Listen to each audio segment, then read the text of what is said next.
on était parti pour une transatlantique sur un Figaro 3, en course, et ça s'est plutôt effectivement terminé par une aventure. Il y a eu 2 phases. Donc la première phase qui était assez engagée, qui était le départ, on le savait. On a essayé de tenir la cadence avec les pros, mais bon, il y a toujours un petit décalage. On n'était quand même pas trop loin.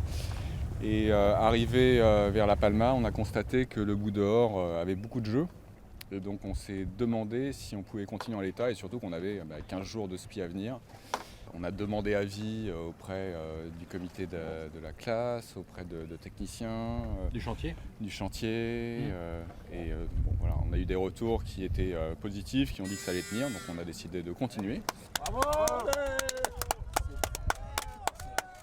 La deuxième phase était plus compliquée moralement. Moralement, ouais. Deux jours après.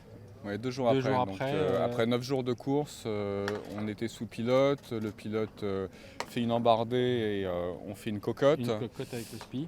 Nicolas va à l'avant pour essayer de défaire et là constate qu'elle était tout mou et surtout que le mât penche dangereusement vers l'arrière.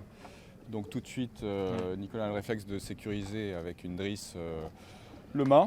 On a eu plusieurs avis. Armel d'ailleurs qui nous a donné un petit conseil, qui nous a dit les gars foncez.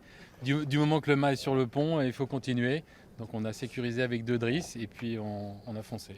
Voilà. Et donc ça c'est la partie un peu aventure et vraiment l'esprit solidaire marin dont on parle toujours, mais c'est vrai qu'on a eu des messages de coureurs qui étaient en tête de flotte, qui nous ont demandé des nouvelles le lendemain quand ils ont su que le mât avait failli se casser la gueule.